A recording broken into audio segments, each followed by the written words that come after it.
Manchester test match draw हो चुका है। जैसा कि हमें पता है कि पहली इनिंग में जब टीम इंडिया ने बैटिंग की थी 358 रन बनाए थे, लेकिन जब इंग्लैंड की बैटिंग की बारी आई तो उन्होंने इतने रन स्कोर बोर्ड पे लगा दिए कि टीम इंडिया टेंशन में आ गई। 669 रन उन्होंने बना दिए और लीड हो गई उनकी 311 रनों की।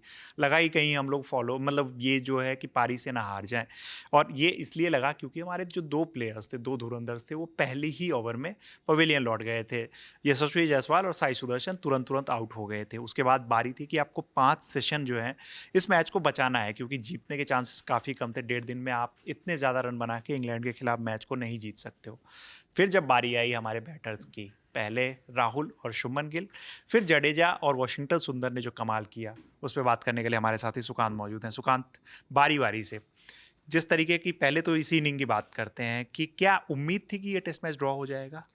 मैं एज ए फैन अगर बात करूं इंडियन टीम के, और जो मैच अभी तक जिस तरह से घटा था, हम्म, उसे देख करके मुझे बहुत कम उम्मीद लग रही थी। बिल्कुल। क्योंकि जिस तरह से कल उन्होंने बैटिंग की थी, हम्म, ये पता था कि आज पूरा दिन है हमारे हम्म, पास। और एक तो आपके पास स्कोर में भी बहुत 137-38 रन के आसपास आपके पास वो बचा हुआ था। उसके अलावा आपको और रन बनाने थे, हम्म, और फिर बचाना था। जो सबसे बड़ी बात है कि मैच को बचाना, 3 सेशन पूरी बैटिंग करनी होगी, यही उपाय था एकमात्र मैच को बचाने का। और क्योंकि हमें पता है कि ऋषभ पंत चोटिल हैं, तो हम एक बिल्कुल, बैटर डाउन थे ऑलरेडी। बिल्कुल। तो मतलब अगर हम सारे सर्कमस्टांसेस को देखें, तो ये मैच बचता हुआ बहुत मुश्किल लग नहीं रहा था। और मैं एज अ प्रशंसक बोलूँ तो मुझे फ़ैन के तौर पे मुझे बहुत कम उम्मीद थी। लेकिन बस हम ये मना रहे थे कि जो हमारे साथ लॉर्ड्स में हुआ, वो हार्ट ब्रेक यहाँ ना हो। कैसे भी किसी भी तरीके से, क्योंकि वहाँ तो हम लोग मैच हारे थे, वहाँ जीत भी सकते थे। यहाँ चांसेस थे कि आप ड्रॉ ही करा सकते हो। हाँ। जिस तरीके की मतलब बॉलिंग स्टार्ट हुई, जैसे क्रिस वोक्स ने डाला, पहले ही ओवर में 2 विकेट आउट हो गए।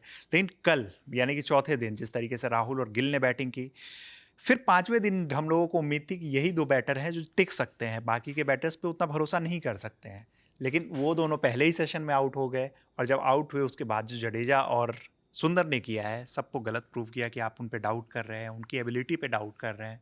और जिस तरीके की वो पारी रही है, वो तो कमाल की रही है। बिल्कुल, क्योंकि देखिए सबसे बड़ी बात क्या होती है ना, कि जब आप इंग्लैंड जैसी जगह पे जाके खेलते हैं, वहाँ पता है कि मूवमेंट हो रही है बॉल के साथ बिल्कुल। और हमें पता था कि 80 ओवर के बाद नई बॉल आएगी, चीज़ें हुँ, बदलेंगी। और हमने देखा कि हमने विकेट गँवाया, तुरंत हमने वहाँ पे गिल का विकेट गँवा दिया। तो वो पता था कि एक सेट बैटर चला गया, हुँ। उससे समझ नहीं आ रहा है बॉल कितनी ज़्यादा मूव कर रही है।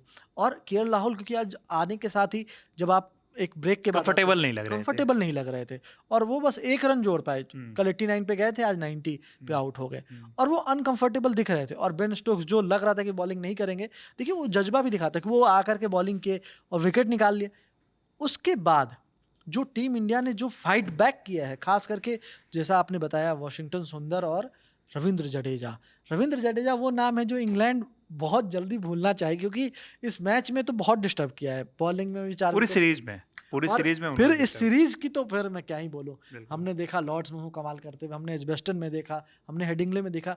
रवि, वो मैं बता रहा था अभी, पहले भी हमारी एक बातचीत हो रही थी, उसमें 113 का एवरेज है, और इस पूरी सीरीज़ में किसी का एवरेज उनके इतना नहीं है। एक और स्टैट्स बता दूँ कि नंबर 6 या उससे नीचे की बैटर्स की जब बात आती है ना, रवींद्र जडेजा पहले ऐसे इंडियन बैटर बने हैं जिन्होंने इंग्लैंड में 2 टेस्ट सेंचुरी जड़ी है, क्योंकि वो काफ़ी डाउन द ऑर्डर बैटिंग करने के लिए आते हैं, तो वहाँ से सेंचुरीज लगानी इतनी आसान नहीं होती है। ये काम हमने एडम गिलक्रिस्ट को बार बार करते देखा है। उस लेवल के प्लेयर जिनको आप अगर बेस्ट 11 बनाते हो ना टेस्ट क्रिकेट की, तो उसमें शायद एडम गिलक्रिस्ट रहते ही हैं। तो वो प्लेयर वैसा काम करते थे, लेकिन जडेजा ने वो काम करके दिखाया।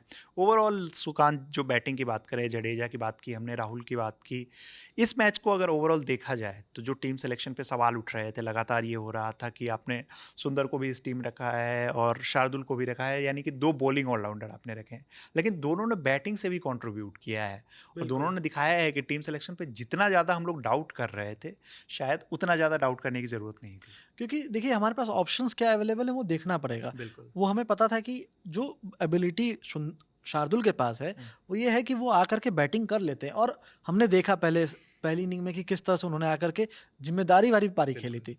और ये चीज़ आपको तब अखरता जब ये मैच अगर आप हार गए होते। हुँ, और दूसरी बात ये कि जो बॉलिंग में हुआ है, हुँ, वो ऐसा नहीं कि हमारे पास विकल्प की कमी थी, क्योंकि अर्शदीप चोटिल हो गए थे, हमारे पास नीतीश रेड्डी अवेलेबल नहीं थे, हमारे पास जो हमारे आकाशदीप जो बहुत प्राइम एजबेस्टन में दिखे थे, हुँ, वो नहीं थे।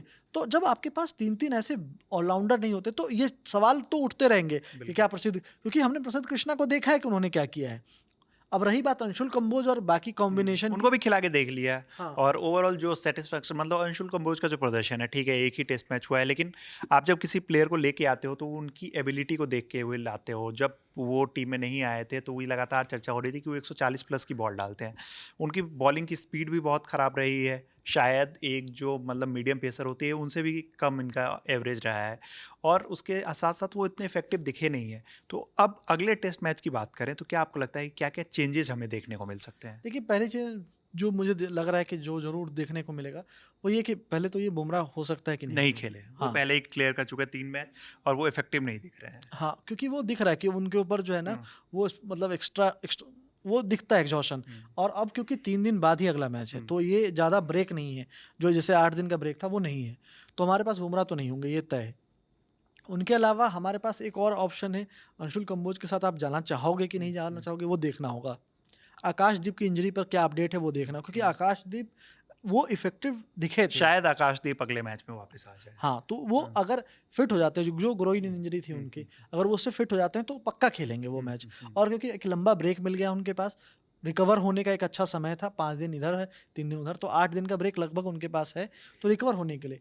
अर्शदीप के पास भी वो मौका है, तो बिल्कुल, अब हो सकता है कि डेब्यू हमें देखने को मिल जाए, बिल्कुल। क्योंकि प्रसिद्ध के साथ जाना आप चाहोगे नहीं क्योंकि आप टेस्टेड हो।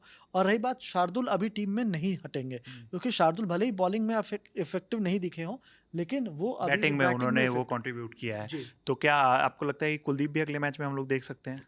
कुलदीप के साथ मुझे अब कम मौका लग रहा है, क्योंकि वॉशिंगटन सुंदर और रविंद्र जडेजा के बाद आप तीसरे स्पिनर के साथ नहीं जाना चाहोगे बिल्कुल। दावोवल में। हम्म, तो इस कारण से वो उस कॉम्बिनेशन में वो फिट नहीं आ रहे हैं। हम्म। नहीं तो क्योंकि अगर वॉशिंगटन सुंदर और जडेजा अगर वो परफॉर्म नहीं कर रहे होते तो बॉलिंग से कुलदीप को अभी तक हम लोग सिस्टम में देख चुके होते। बिल्कुल। अक्सर ऐसा कहा जाता है कि गौतम गंभीर जो है वो ऐसी टीम लेके चलते हैं जिसमें मैक्सिमम ऑलराउंडर्स टाइप के हो, यानी कि ऐसे प्लेयर्स जिनकी एबिलिटी बैटिंग और बॉलिंग दोनों की है। हो सकता है कि वो ज़्यादा बेहतर बैटर हो या फिर ज़्यादा बेहतर बॉलर हो, लेकिन कोई एक क्वालिटी उनके पास, मतलब वो दोनों क्वालिटी होनी चाहिए जहाँ पे वो टीम को ज़रूरत पड़ने पे काम आ सके।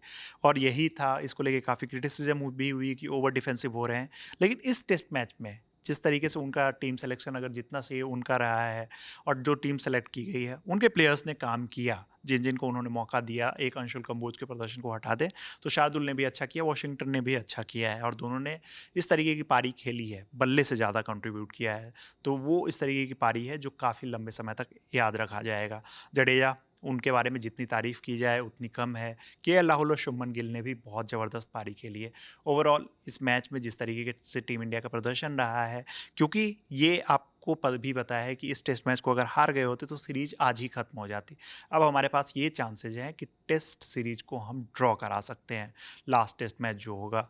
और उसके बाद अगर आप देखें कि, क्योंकि आपने भी मैच लगातार देखा होगा, तो जडेजा के प्रदर्शन पे, उसके साथ साथ सुंदर के प्रदर्शन पे, और बाकी ओवरऑल जो पाँचों दिन टेस्ट मैच हुआ है उसमें आपकी क्या राय है? आगे की टेस्ट मैच में आपको क्या लगता है कि प्लेइंग 11 क्या होनी चाहिए, किसको मौका मिलना चाहिए, किसको नहीं? इन सब के बारे में हमें कमेंट बॉक्स में ज़रूर बताते रहिएगा, हमें करेक्ट करते रहिएगा, क्योंकि काफ़ी चीज़ें हम ऐसी हैं कि हम ऐसी चीज़ें बताते हैं जिससे आप सहमत नहीं होते हैं, आपके पास बेहतर पॉइंट होते हैं, तो वो भी हमें कमेंट बॉक्स में दर्ज कराइएगा। मेरा नाम है रविराज, मेरे साथी हैं सुकांत, और वीडियो को शूट किया हमारे भाई प्रशांत ने। देखते रहिए ललन टॉप।